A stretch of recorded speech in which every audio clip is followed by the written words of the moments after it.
OnlyFans? OnlyFans.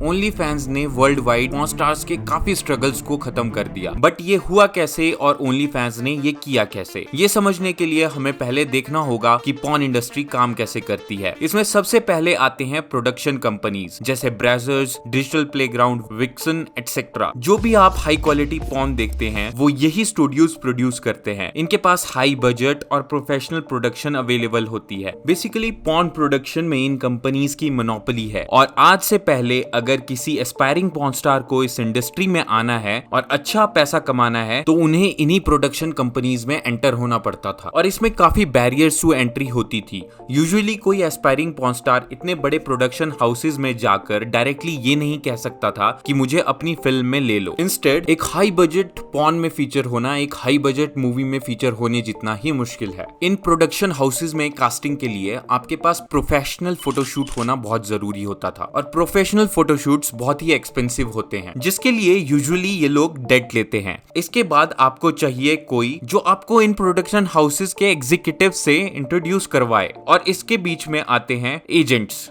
जहां से सारा एक्सप्लॉयटेशन शुरू होता है। ये एजेंट्स पॉर्न स्टार्स से उन्हें मिलने वाली पे के कुछ परसेंटेज के लिए बिफोर हैंड कॉन्ट्रैक्ट साइन करवा लेते हैं एज एन इंट्रोडक्शन फीस और ये परसेंटेज रेंज करती है 20 से 60% तक और उसका ड्यूरेशन रहता है 2 से 5 साल। इंट्रोडक्शन के बाद आती है casting. Just like movies, casting में भी बहुत एक्सप्लॉयटेशन होता है। जैसे मूवीज में कास्टिंग के वक्त कभी कभी डायरेक्टर्स एक्ट्रेसेस और एक्टर्स को अनड्रेस या कुछ भी अनकॉम्प्रोमाइज करने के लिए बोलते हैं, वैसे ही पॉर्न प्रोडक्शन हाउसेस के डायरेक्टर्स भी करते हैं और इस इंडस्ट्री में कंपैरेटिवली ये ज्यादा होता है क्योंकि लोग ऐसा सोचते हैं कि बाद में पॉर्न ही तो करनी है तो ये सब करने में क्या ही जाता है। अभी आप सबको ये लग रहा होगा कि जितना एक्सप्लॉयटेशन होना था वो हो गया, अब तो स्मूथ सेलिंग होगी, बट ये तो ट्रेलर था। असली एक्सप्लॉयटेशन तो इसके बाद शुरू होता है। एग्जाम्पल के लिए कोई पॉर्न स्टार है सविता, वो ये सारे स्टेप्स करके किसी प्रोडक्शन हाउस के साथ साइन हो गई, जिसके बाद वो प्रोडक्शन हाउस एक शूट प्लान करता है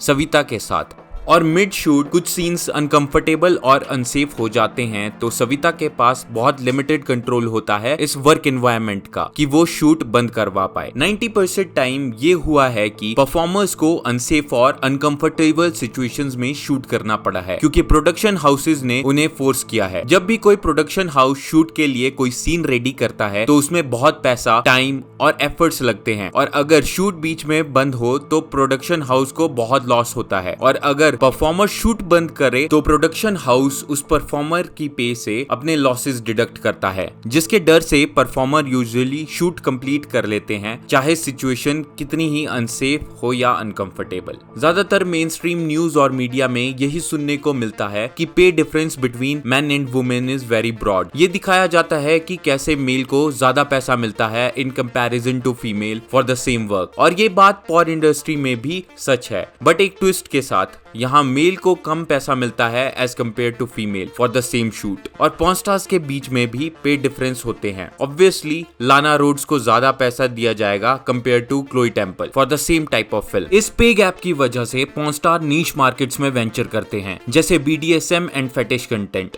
जिसके लिए उन्हें ज्यादा पे तो किया जाता है but at the same time ये बाकी पॉर्न जॉनरा से ज्यादा रिस्की एंड अनसेफ होता है जिसमें काफी सेक्सुअल वायलेंस होता है, जैसा आप इस वीडियो में देख सकते हैं।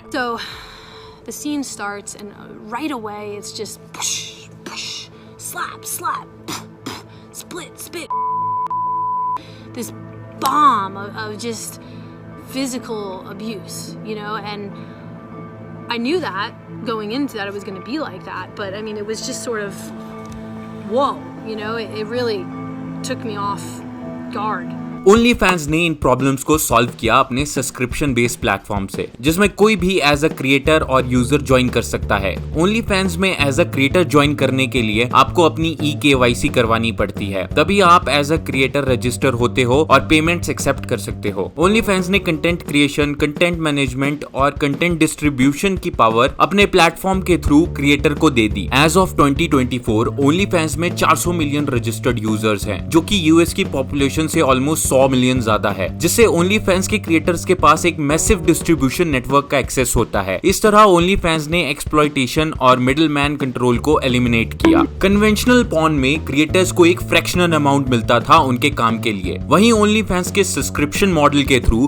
क्रिएटर्स अपने पेज की मंथली सब्सक्रिप्शंस $5 से $50 तक रख सकते हैं, जिसमें से OnlyFans 20% as platform fee रखता है और बाकी 80% डायरेक्टली क्रिएटर को मिलती है। एग्जाम्पल के लिए किसी क्रिएटर ने एक मंथ में कमाए $100, तो उसमें से $20 ओनली फैंस रखेगा और $80 डायरेक्ट क्रिएटर के अकाउंट में क्रेडिट होंगे। ओनली फैंस की पेमेंट्स ज्यादा टाइमली और रिलायबल होती हैं as compare to conventional studio houses. OnlyFans creators के पास फुल कंट्रोल होता है कि वो कैसा कंटेंट बनाना चाहते हैं और कब बनाना चाहते हैं, जिससे उनकी सेफ्टी इंटैक्ट रहती है। मेरे अकॉर्डिंग पॉर्न में होने वाले एक्सप्लॉयटेशन और हरासमेंट को देखा जाए तो ओनली फैंस ने कन्वेंशनल पॉर्न के सभी पेन पॉइंट्स को बहुत ही इफेक्टिवली एड्रेस किया है और पॉर्न में होने वाली एक्सप्लॉयटेशन को काफी हद तक कम किया है। आपका क्या ओपिनियन है ओनली फैंस के बारे में, उसे प्लीज कमेंट सेक्शन में बताइएगा।